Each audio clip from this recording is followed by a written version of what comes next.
दीदी सतीश की शादी में आप सबको देने के लिए साड़ियाँ कहाँ से खरीदी थी? अरे क्यों पूछ रही है? मैंने बोला ना सही टाइम आने पे मैं खुद तुझको लेकर चलूंगी। तू क्यों इतना लबर लबर करती है? दीदी मैं तो बस पूछ रही थी, अगर आप बता देती तो सही रहता। रेट में क्या रखा है नलिनी? वैसे भी मेरा एक ही बेटा था, उसकी शादी कर दी मैंने। अब मुझे क्या ही करना है? तेरे बेटे की शादी में मैं भी तो कुछ खर्च करूंगी ना। तू बस बता देना कहाँ घट रहा है, फिर देखना हर जगह तू मुझे ही पाएगी। इसमें तो कोई शक ही नहीं है दीदी, मैंने देखा है आपको। आप ईशी को कितना मानती हो, एकदम अपने बच्चे की तरह रखती हो। अरे इतना तो मैं भी अपनी बच्ची को नहीं पूछती जितना आपने पूछा है। तो फिर? अरे मानती नहीं, ईशी मेरी भी बेटी है। हाँ दीदी, लेकिन आप बता देती कहाँ से साड़ियाँ लेनी है तो सही रहता। वो क्या है ना, मैं अलग अलग जगह के रेट्स पता कर रही हूँ। मेरी बहन ने भी एक स्टोर का नाम बताया है, कह रही थी बहुत अच्छी अच्छी साड़ियाँ मिलती है वहाँ। ओहो, तो अंदर ही अंदर ये खिचड़ी पक रही है। नलिनी तो बता देती मुझे, मैं एक ही बार में सारी जिम्मेदारी से मुक्त हो जाती। अरे नहीं नहीं दीदी, आप गलत समझ रही हैं। अरे नहीं, सब सही समझ रही हूँ। जब तुम्हें अपनी बहन के बताए हुए साड़ी वाले के पास से साड़ी लेनी थी तो मुझे बता देती, मैं तुम्हें फोर्स थोड़ी ना करती। अरे भाभी, मैंने अभी तय नहीं किया है, मैं बस सोच रही थी। देखो नलिनी, तुम बैठ के सोच लो, मैं कहीं भागे नहीं जा रही। अरे भाभी बता दीजिए अब। नहीं नलिनी, मैं बता देती, सच में बता देती, लेकिन अब नहीं बताऊंगी। तुम्हें पता है नलिनी, मुझे ना किसी का कंपैरिजन बिल्कुल पसंद नहीं है, और अगर तुम ये करोगी तो चुन लो। क्या? किसे चुनो दीदी? देखो, चुनाव तो करना पड़ेगा नलिनी। अगर अपनी बहन के साथ साड़ी लेने जाना है तो शौक से जाओ, लेकिन फिर मेरे पास मत आना, इतना कह देती हूँ। ठीक है दीदी, मैं भला आपको कैसे नहीं चुनूंगी, आप मेरे घर की है और आपको पता भी तो है, जानकारी है, आपकी अपने बेटी की शादी है। ठीक है दीदी, आप बता दीजिएगा। ठीक है, अभी मैं थोड़ा आराम करने जा रही हूँ। तो दीदी मैं गेट बंद कर देती हूँ। दीदी के नखरे तो देखो, जैसे माउंट आबू की ऊंचाई। बाप रे, कैसे ये शादी बीतेगी भगवान ही मालिक है। शादी को अब 4-5 दिन ही बचे थे। नलिनी सुषमा के घर आती है। गोलू, ए गोलू, कहाँ है? जरा इधर तो आ।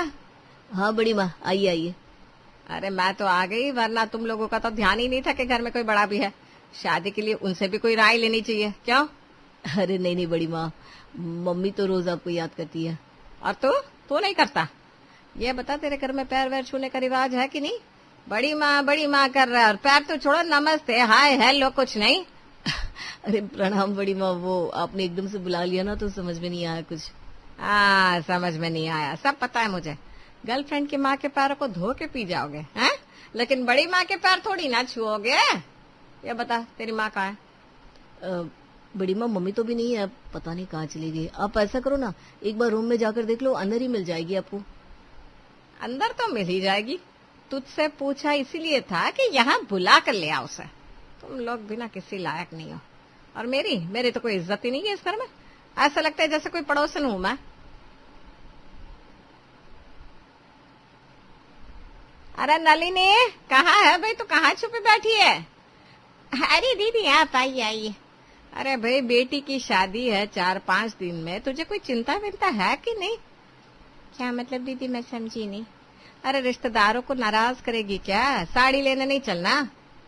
दीदी बुरा मत मानिएगा, लेकिन मैं साड़ी ले आई। वो मैंने बताया था ना आपको, मेरी बहन बता रही थी एक स्टोर का नाम, तो अगले दिन वो आई थी चलने के लिए, मैं मना नहीं कर पाई दीदी, तो ले आई। और आपको बताओ दीदी, इतनी रिजनेबल प्राइस में साड़ियाँ मिली है, बता नहीं सकती आपको। तो अब बता भी मत मुझे। अरे तू साड़ी ले आई और मुझे बताना भी जरूरी नहीं समझा? इससे बड़ी बेइज्जती क्या होगी मेरी? क्या दीदी, इसमें बेइज्जती कैसी? क्या हुआ माँ, क्या बात हो गई? पूछ अपनी माँ से। जा रही हूँ मैं, कोई इज्जत ही नहीं है इस घर में। अरे बड़ी माँ, कहाँ? बैठो बैठो आप यहाँ पर, क्या बात हो गई बताओ तो। ये तेरी माँ बोली थी मेरे साथ साड़ी लेने चलेगी तेरी शादी में आने वाले लोगों को देने के लिए, और अपनी बहन के साथ जाकर ले आई, और अब बता रही है। बताओ बुरा लगेगा कि नहीं लगेगा? मम्मी आप भी ना, आपको तो पता है ना बड़ी माँ के बारे में। क्या क्या पता है? हाँ, कुछ नहीं बड़ी माँ, अच्छा छोड़िए, जो हो गया सो हो गया। अब आप यहीं रुकिए, शादी में खूब एंजॉय करेंगे, साथ में धमाल मचा देंगे। मैं तो आपके साथ डांस करने के लिए बहुत एक्साइटेड हूँ। पगली, चलो किसी को तो मेरी वैल्यू है, सिर्फ तेरे कहने पर रुक रही हूँ मैं। हाँ, शादी की तैयारियां हो रही है, रात में डांस होता है। अरे इसी गाना लगा, अब जरा डांस वांस भी करो सारे। वाह बड़ी माँ, ये हुई ना बात। एक आप ही तो हो जिसकी वजह से समा बंदा है। रुकिए अभी गाना लगाती हूँ मैं। गाना लगता है ऐसे भी डांस करते हैं। तभी ईशी की मौसी नंदिता उसे पकड़कर कहती है, अरे ईशी, मौसी के साथ डांस कर, वैसे भी गुड़िया मेरी कुछ दिन में चली जाएगी। ऐसा कर बेटा जैसे माँ कर रही है। क्या मौसी, आप भी ना, मस्त सब लोग एंजॉय कर रहे हैं और आप है कि संची हो रही है। ऐसा ही होता है बेटा, बेटियों की शादी में कभी भी आंसू आ जाते हैं। अब नो मोर आंसू, ओनली डांस। डांस करिए ना, ये। ईशी ने कहा था मेरे साथ डांस करेगी, तो ये तो इस आटे की बोरी के साथ डांस करने लगी। सच में किसी को मेरी कोई परवाह नहीं है, मुझे यहाँ आना ही नहीं चाहिए था। सब खाना खा रहे थे, लेकिन सुषमा खाना नहीं खाती। वो एक कोने में मुंह बनाकर बैठी हुई थी। तब नितिन की उस पर नजर पड़ती है। भाभी आप यहाँ क्यों बैठी है, आप खाना नहीं खा रही? 5 दिन खाना नहीं खाऊंगी तो मर थोड़ी ना जाऊंगी। नहीं खाना मुझे। बड़ा आया पूछने वाला। अरे किसी ने खाना दिया कि मैं खाना खाऊं? क्या भाभी, आप भी बुफे सिस्टम है, निकालिए और खाइए। आप तो जान देना शादी के घर में इतना ध्यान नहीं होता है। अरे चल चल, मुझे मत बता। मैंने भी सतीश की शादी की है, सबके हाथ में खाने की थाली पहुंचाई है मैंने। तुम लोगों को क्या पता, तुम जैसी लोग। भाभी आप भी नाचे, ठीक है आप यहीं बैठिए, मैं आपके लिए लेकर आता हूँ खाना। नहीं नहीं, क्यों तकलीफ ले रहा है? मैं कह रही हूँ ना, मर नहीं जाऊंगी मैं, बस थोड़ा वजन कम होगा और क्या। बस ना भाभी, ला रहा हूँ ना मैं। आपके लिए पान का भी बंदोबस्त किया है मैंने, खास आपके लिए। चलो कुछ तो कर रहे हो तुम मेरे लिए, वरना अब तो मुझे कोई उम्मीद ही नहीं थी। अरे नलिनी, ये देख, मैं ईशी के लिए इतना सुंदर हार लाई हूँ, जरा देख तो। दिखा दीदी। अरे वाह, सच में बहुत खूबसूरत है। बहुत महंगा है, और हो भी क्यों ना, मेरी भांजी की शादी है, लाखों में एक है, बढ़िया हार तो लाऊंगी मैं। तेरे घर में है ही कौन जो ये सब दे तेरी बेटी को? बात तो सही कह दी दीदी। अरे क्या सही कह दी है? कोई भी बाहर का तुम्हारे घर के बारे में ऐसे बोलेगा और तुम हार देकर अपने कान बंद कर लोगी? अरे आत्मसम्मान नाम की चीज है कि नहीं तुम्हारे अंदर? नहीं नहीं दीदी, नंदिता दीदी का मतलब ये नहीं था। अरे नलिनी, क्या हुआ, बोलने देना। अब इतना सुंदर हार लाई हूँ और तो कोई लाया नहीं, तो लोग थोड़े तो जलेंगे बुनेंगे ना। दीदी मरवाओगी क्या? दीदी का तो फिर भी ठीक है, लेकिन अपने घर के बारे में इसी के पापा ही कुछ नहीं सुनेंगे। अगर आप चुप नहीं हुई तो मैं चाह कर भी कुछ नहीं कर पाऊंगी, इसलिए प्लीज अब बस करो। क्या खुसर पुसर कर रही हो? जोर से बोलो, हम भी सुने क्या बुराई चल रही है। क्या दीदी, ये मेरा भी तो घर है ना, मैं क्यों अपने ही घर की बुराई करूंगी? और वो बहन है, इस घर की दुश्मन थोड़ी ना है। आप ज्यादा सोचा मत कीजिए।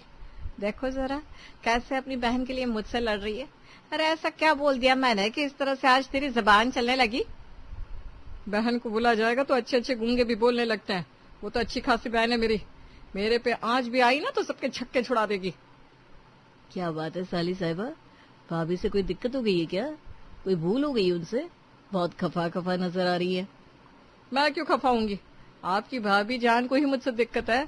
वो चाहती है कि नलिनी उनके साथ ही साड़ी खरीदे, उनसे ही सब कुछ पूछे। उनका डायरेक्ट कंपटीशन मुझसे ही तो होता है। अरे जाओ जाओ, कंपटीशन कंपटीशन जैसा मुंह भी तो होना चाहिए।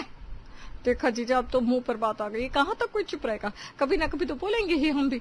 अब बोल दो तो फिर लोग बुरा मान जाते हैं, यही है।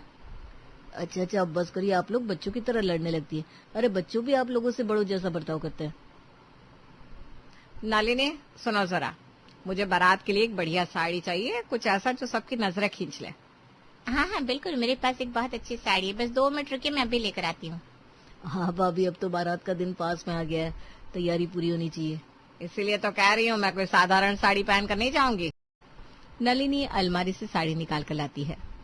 लीजिए, ये देखिए, प्योर सिल्क की है, सुनहरे बॉर्डर के साथ। इस पर ना हाथ से किया हुआ काम है, बारात में बहुत जचेगी।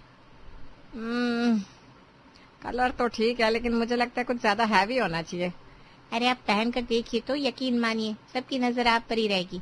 इसमें इतनी बारीक कढ़ाई है, सब देखते रह जाएंगे दीदी। नहीं नलिनी, मेरा मन नहीं भर रहा, मुझे कुछ और ग्रैंड चाहिए, थोड़ा ज्यादा चमक दमक वाला। लेकिन ये तो हमारी फैमिली की सबसे महंगी साड़ियों में से है, और आपकी रंग रूप पर ये बहुत फबेगी। अरे मुझे पता है, लेकिन पता नहीं क्यों मन नहीं मान रहा। भाभी अगर आपको ये पसंद नहीं आ रही तो परेशान मत होइए, आप मेरे साथ चलिए, मैं आपको शहर की सबसे बढ़िया साड़ी दिलवाऊंगा। सच नितिन, तुम मुझे ले चलोगे? इतना कब से ध्यान देने लगे मुझ पर?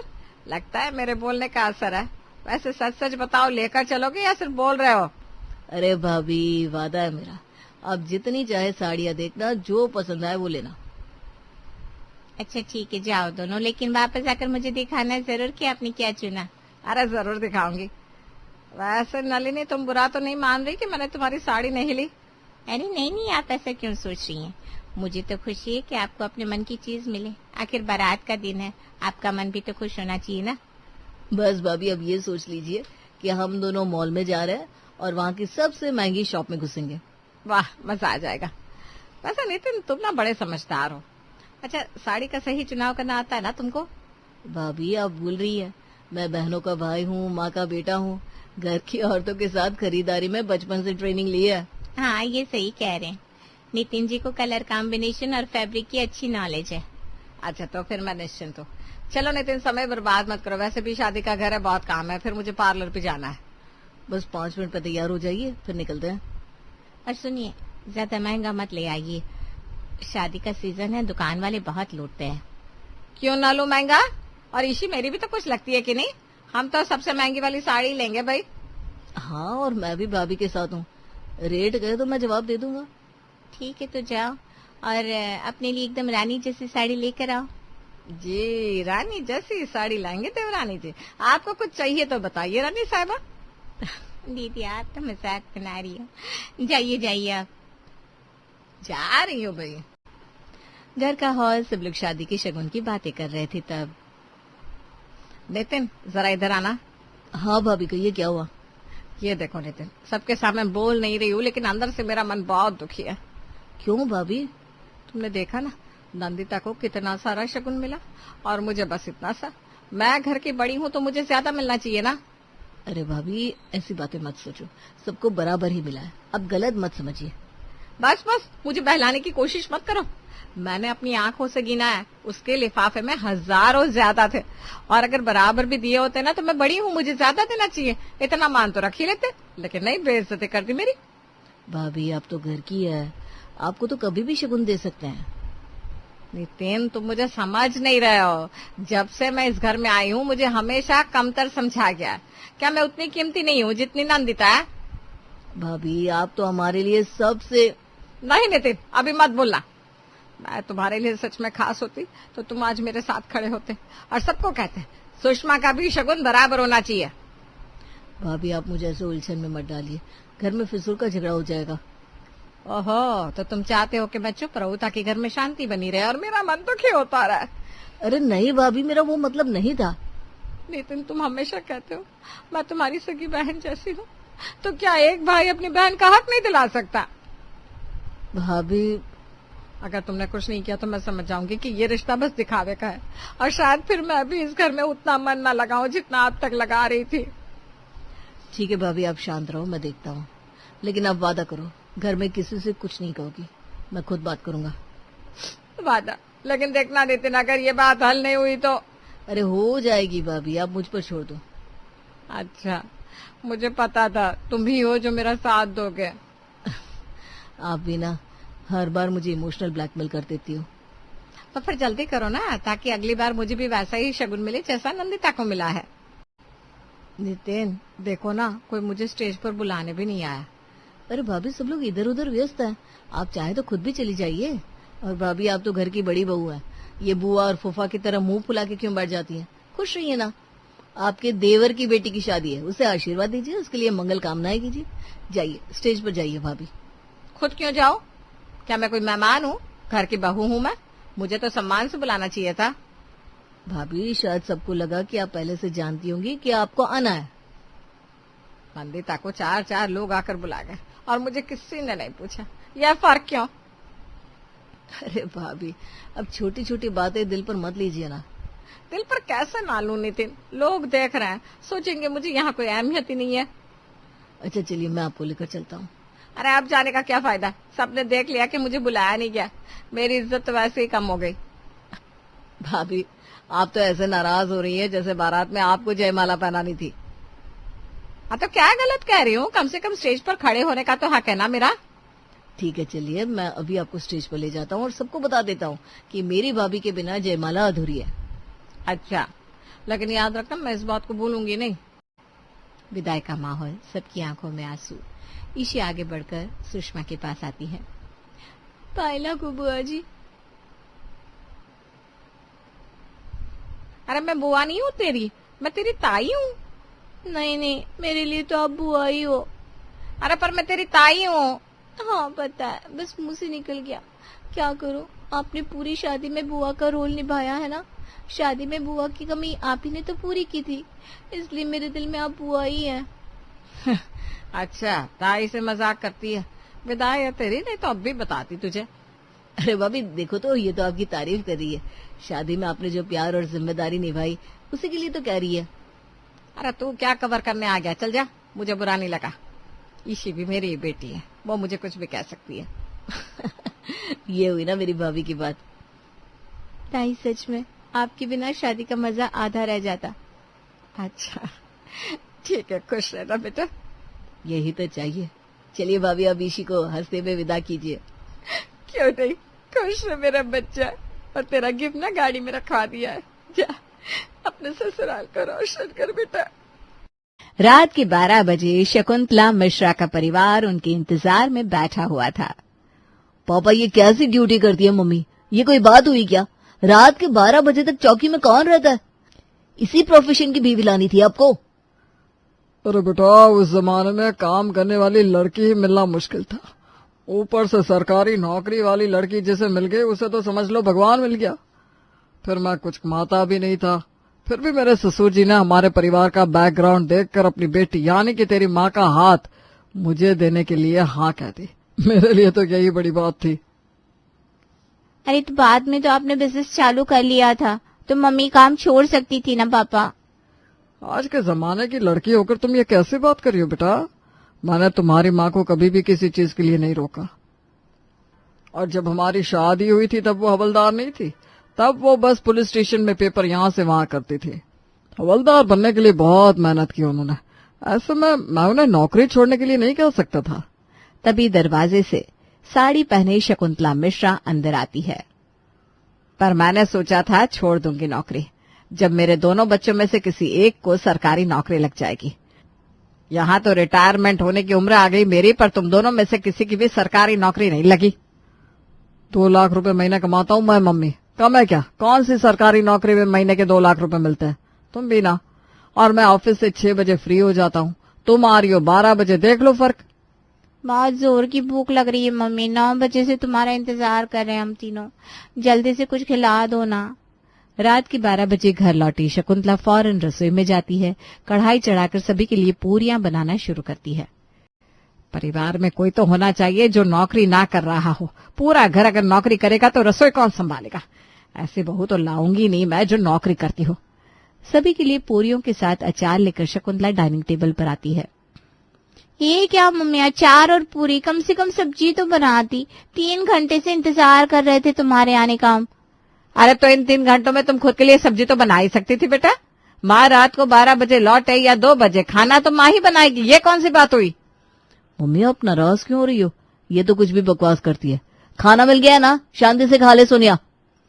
अब टेंशन ना ले शकुंतला जी, अब जल्दी ही घर में बहू आ जाएगी, फिर आपको दौड़ते भागते घर आकर खाना बनाने की टेंशन नहीं रहेगी। बिल्कुल जी, और मैंने तो पहले ही सोच लिया है, मैं नौकरी वाली बहू नहीं लाऊंगी। ऐसा नहीं होता मम्मी, लड़की तो अपने हिसाब से रहेगी। काम करना होगा तो करेगी, नहीं करना होगा तो नहीं करेगी। ऐसे हम किसी पर पाबंदी नहीं लगा सकते।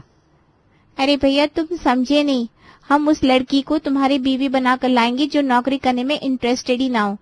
बाकी वो घर से कोई काम करना चाहेगी तो हमें कोई प्रॉब्लम नहीं है। तुम बिंदास लड़की देखना शुरू कर दो मम्मी, वैसे भी भैया की लाइफ में कोई नहीं है। अगली सुबह 5 बजे उठकर शकुंतला नाश्ता बनाकर अपना टिफिन पैक करने लगती है। 7 बजे मिश्रा जी अपने कमरे से बाहर आते हैं और शकुंतला को तैयार देखकर हैरान हो जाते हैं। अब रात को काम करने के बाद 2:30 बजे सोई थी और अभी तैयार भी हो गई। चौकी तो 10 बजे जानी होती है ना आपको? जानी होती है नहीं मिश्रा जी, जानी होती थी। चौकी के थानेदार का ट्रांसफर हो रहा है। 1 महीने में कोई नई लेडीज इंस्पेक्टर आने वाली है, तो अभी काम ज्यादा है इस महीने। बताइए, आप तो निकल रही है। मैंने सोचा था पंडित जी को घर पर बुला लूंगा। अच्छा कोई बात नहीं, आप थाने पहुंचिए, मैं पंडित जी के साथ वहीं आता हूँ। मिश्रा जी के साथ पंडित जी 10-12 लड़कियों की कुंडली और बायोडेटा लेकर चौकी पहुंचते हैं। पुलिस इंस्पेक्टर, ये कैसे लड़कियों की कुंडली लेकर आया पंडित जी आप? कोई प्लेन उड़ा रही है, कोई थाने में काम कर रही है। काम करने वाली लड़की नहीं चाहिए मुझे, और पुलिस इंस्पेक्टर तो कतई नहीं। मुझे सिंपल घरेलू लड़की चाहिए। अच्छा अच्छा शकुंतला जी, आप फिक्र मत करिए, ऐसी भी कई लड़कियों की कुंडली आई है मेरे पास, मैं लेकर आता हूँ। इसी तरह दिन बीत रहे थे। मिश्रा जी और शकुंतला अपने हिसाब से दीपक के लिए लड़कियां छांट रहे थे, पर कहते हैं ना, जो आपके लिए बना होता है वो आप तक पहुंच ही जाता है। सड़क के किनारे अपने बाइक पर बैठा दीपक फोन पर बात कर रहा था, तभी बाइक से 2 चोर तेजी से आकर उसके कान से उसका फोन छीनकर भाग जाते हैं। चोर चोर! ये क्या चोर चोर चिल्ला रहे हो? इतनी अच्छी बॉडी है, हाथ में बाइक है, स्टार्ट करो। खुले बालों में खूबसूरत सी दिखने वाली एक लड़की अचानक ही दीपक को ऐसा कहकर उसके बाइक के पीछे बैठ जाती है। दीपक भी चोरों के पीछे बाइक भगाना शुरू कर देता है। ओहो, ये बाइक क्यों खरीदी? एक बैलगाड़ी खरीद लेते। स्पीड बढ़ाओ, हमें उन्हें ओवरटेक करना होगा। बस फिर क्या था, जैसे ही दीपक बाइक की स्पीड तेज करता है, अपने एक हाथ से ज्योति बाइक पर बैठे चोर का गला पकड़कर उसे नीचे उतार देती है। इंस्पेक्टर ज्योति के होते हुए शहर में चोरी तो होगी नहीं। गलत फंस गए बाबू भैया, चलिए अब थाने। ज्योति की इस बेबाकी को देखकर दीपक अपना दिल हार बैठता है और शकुंतला जी की देखी हुई सारी लड़कियां साइड लाइन हो जाती है। तुझे पसंद भी आई तो पुलिस वाली। अरे बेटा, सास हवलदार, बहू थानेदार, अच्छा लगता है क्या? अरे मम्मी, अंदर से बहुत सॉफ्ट है वो। मैं उससे बात करता हूँ ना, मुझे पता है, टेंशन की कोई बात नहीं है। जो जानना था जान लिया है मैंने, तुम्हें बस रिश्ता लेकर जाना है। इस घर में तुम्हारी बहू बनकर आएगी तो ज्योति विश्वास ही, वरना मैं कुमारा ही ठीक हूँ। तुझे ज्योति विश्वास पसंद आई है? हे भगवान, वो ट्रांसफर होकर मेरी ही चौकी की थानेदार बनकर आई है। शकुंतला तो घबरा जाती है, पर दीपक को ज्योति पसंद आ चुकी थी और ज्योति को दीपक। मिश्रा जी जैसे ही ये रिश्ता ज्योति के परिवार के पास लेकर जाते हैं, वो भी इस रिश्ते के लिए राजी हो जाते हैं और ज्योति के साथ दीपक का रिश्ता पक्का हो जाता है शादी के दिन। ये बार बार मेरे सर पर दुपट्टा क्यों रख रही हो तुम शकुंतला? ये थाना नहीं है बहू। मेरा मतलब है मम्मी जी, इस आउटफिट के साथ लाल रंग का दुपट्टा नहीं जाएगा। वो पंडित जी बुला रहे हैं मम्मी, फेरों का वक्त हो गया है, चलिए। पंडित जी मंत्र पढ़ना शुरू करते हैं। अपनी आदत से मजबूर ज्योति तन कर फेरों के लिए बैठ जाती है। अपनी बहू को गौर से देखती हुई शकुंतला कहती है, बेटा, मंडप में भी तुम इतनी अकड़ के साथ बैठी हो, फिर तो शादी के बाद थाने में हर रोज FIR होगी। सासू माँ जब कानून की देवी घर में आए तो गुनाह डर से खुद घर छोड़ देता है। और हाँ, FIR नहीं, प्यार की रिपोर्ट लिखवाऊंगी रोज मेरे ससुराल वालों के नाम। पंडित जी जल्दी फेरे शुरू करवाइए, कहीं ये दोनों मंडप को खुली जेल में ना बदल दे। फेरे खत्म होने के बाद ज्योति को लेकर दीपक अपने घर लौट आता है। अगली सुबह 5 बजे ही शकुंतला अपनी बहू के कमरे का दरवाजा खटखटाने लगती है। अरे बहू, जल्दी उठकर बाहर आ जा। 7 बजे तक सारी रस्में पूरी करनी है, क्योंकि 8 बजे मुझे चौकी पहुंचना है। अरे यार, ये मम्मी जी 5 बजे दरवाजे पर क्यों आवाज लगा रही है? मुझे तो पुलिस स्टेशन 10 बजे जाना है। पर मैडम साहिबा, आपने शायद पुलिस चौकी के नियमों को सख्त कर दिया है और सभी स्टाफ को 8 बजे ही पहुंचने के लिए बोला है, तो मम्मी को तो 8 बजे निकलना पड़ेगा ना, तो सारे नियम उसके पहले पूरे करने होंगे। भाई, ये तो फंसने वाली बात हो गई। ना चाहते हुए भी ज्योति तैयार होकर कमरे से बाहर आती है। जल्दी से रसोई में जाकर कुछ बना ले बहू, पहली रसोई है तेरी। और हाँ, आपसे याद रहे, हर रोज 5 बजे तक उठ जाना, क्योंकि मैं अगर थाने 8 बजे तक नहीं पहुंची तो मेरी मैडम मेरी क्लास लगा देगी। पुलिस स्टेशन का बदला आप मुझसे ऐसे निकालेंगी सासू माँ? अपने काम के साथ चोरी नहीं कर सकती मैं। भले आप अब मेरी सास हो चुकी है, पर नियम सभी के लिए नियम है। 8 बजे मतलब 8 बजे। अरे वही तो कह रही हूँ मैं, 5 बजे मतलब 5 बजे। ज्योति को अपनी सास की बात मानकर रसोई में जाना पड़ता है। जल्दी से खीर बना देती हूँ, फिर सोने चली जाऊंगी। क्या कहा बहू? खीर बना देती हूँ? ऐसे कैसे बहू, पहली रसोई है, कम से कम इतना खाना तो बना के सभी का नाश्ता हो जाए। अपनी बहू से रस्में करवाकर शकुंतला थाने पहुंचती है और फिर ठीक 10 बजे बहू रानी साहिबा यानी कि पुलिस चौकी की इंस्पेक्टर मैडम ज्योति मिश्रा चौकी पहुंचती है। मैडम को सैल्यूट करना भूल गए क्या आप सब? सॉरी मैडम, जय हिंद मैडम। आप तो दरवाजे पर ही सैल्यूट कर चुके थे रानी साहब। ये किसी और के लिए था। नमस्ते मैडम, वो मैं फाइलें ठीक कर रही थी तो आप पर नजर नहीं पड़ी। मम्मी जी, मेरी नींद खराब की है आपने, मैं आपको छोड़ूंगी नहीं। वैसे ये आपकी एंट्री 8-10 की क्यों है शकुंतला जी?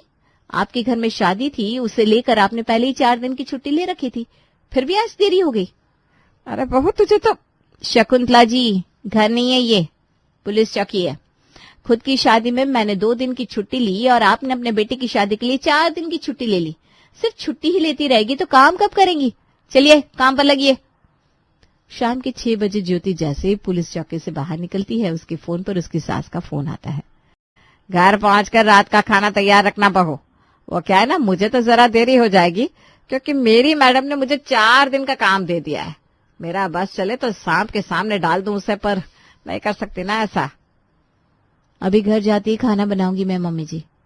जैसे थाने की मालकिन तुम हो, वैसे मिश्रा निवास की मालकिन मैं हूँ ज्योति बहू। दांत पीसकर ज्योति अपने ससुराल जाती है और रात के खाने की तैयारियों में लग जाती है। 1 घंटे बाद शकुंतला और बाकी सब भी घर पहुंचते हैं। सभी के लिए ज्योति खाना टेबल पर लगाती है। दोपहर में मुश्किल से 10 मिनट खाने का ब्रेक देती है हमारी मैडम। उस 10 मिनट में बाहर जाकर खाना ऑर्डर करके खाना, 1 रोटी से ऊपर कोई खा ही नहीं सकता। इसीलिए मैं कहती थी बेटा कि ऐसी बहू लेकर आऊंगी जो घर पर रहे, कम से कम गर्मा गर्म टिफिन तो पहुंचा देती मुझे। अरे मम्मी, टिफिन तो ज्योति भी दे सकती है। मैं कैसे दे सकती हूँ दीपक, मैं तो खुद ड्यूटी पर रहती हूँ। अब वो तो तुम्हारी प्रॉब्लम है ना बहू। मैं तो कह देती हूँ दीपक, मुझे दोपहर में गर्मा गर्म टिफिन अपने बहू के हाथ की बनी चाहिए। अब वो तो मुझे कैसे दिलवाएगा, वो तेरी जिम्मेदारी है। बुरे फंसे भैया। हवलदार सास और थानेदार बहू में जंग छिड़ चुकी थी, जिसमें पीसने वाला था दीपक। पूरी रात दीपक ज्योति को इस बात के लिए मनाता रहता है। मम्मी की चॉइस के अगेंस्ट जाकर शादी की है मैंने ज्योति। अब उनकी इतनी जिद भी नहीं मानूंगा तो अच्छा नहीं लगता ना। प्लीज कुछ दिमाग चलाओ ना। और अपनी सास को खाना खिलाने के लिए अगली सुबह ज्योति अपने साथ चाकू, छुरी और बर्तन लेकर पुलिस स्टेशन पहुंच जाती है। 12 बजने को आ गए दीपक। सारा कॉम्प्रोमाइज मैं ही करूं क्या? मैंने तुम्हें बोला था ना, कुकर, कढ़ाई, एक छोटा सिलेंडर और स्टोव जल्दी से लेकर आओ, तब तो दोपहर का खाना बनेगा सासू मां के लिए। अपनी बीवी के कहने पर अपने ऑफिस से ब्रेक लेकर दीपक फटाक से रसोई का सामान लेकर पुलिस चौकी पहुंचता है। मैडम, वो आपके घर से जो सामान आया है उसे वहां सेटअप कर दूं? जेल तो खाली है आजकल मैडम, जेल में ही बना दीजिए रसोई। ठीक है राणे, जेल के अंदर ही मेरे लिए रसोई सेटअप कर दो। और हाँ दीपक, तुम यहीं रुक जाओ, खाना बन जाएगा तो खाकर ही जाना। और आज दोपहर का खाना दीपक अपनी माँ और बेबी के साथ पुलिस स्टेशन में ही एंजॉय करता है। मेरी मेहनत बढ़ाई है ना सासू माँ ने, मैं भी पूरा बदला लूंगी। शाम के 6 बजे ऑफिस से निकलते वक्त ज्योति अपनी सास को 4 गुना ज्यादा काम देकर घर लौटती है। रात के 9 बज गए, अभी भी काम बाकी है। कोई फायदा नहीं हुआ बहू लाने का। पर शकुंतला, अगर तुम्हारा बेटा अपनी बीवी के लिए पुलिस स्टेशन में सिलेंडर और बर्तन ला सकता है तो तुम्हारे लिए घर का बना हुआ खाना तो ला ही सकता है। बिल्कुल सही कहा राणे जी। और अगर मैडम जेल में रसोई बना सकती है तो मैं अपने परिवार के साथ डिनर क्यों नहीं कर सकती? शकुंतला लगाती है अपने बेटे को कॉल। अच्छा, बहू ने आते ही खाना खा लिया था? कोई बात नहीं, तुमने तो नहीं खाया होगा। और सोनिया भी तो मेरी भूखी होगी। और तुम्हारे पापा? मैं क्या कह रही थी बेटा, आज रात को मुझे आने में देर हो जाएगी। एक काम करो, तुम तीनों यहीं पुलिस स्टेशन आ जाओ, हम चारों यहीं बैठकर खा लेंगे, फिर मैं तुम चारों के साथ ही घर निकल जाऊंगी।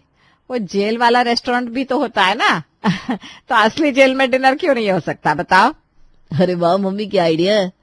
अच्छा मम्मी, ये एक्सपीरियंस तो मैं इंस्टाग्राम पर भी शेयर करूंगा। और अपनी बीवी को घर पर अकेला छोड़कर दीपक अपनी बहन और पापा के साथ पुलिस स्टेशन पहुंचता है, जहां जेल में लगती है 4 कुर्सी, टेबल और डब्बा खुल जाता है। अपने परिवार के साथ फैमिली फोटो लेकर शकुंतला व्हाट्सएप पर स्टोरी पोस्ट करती है।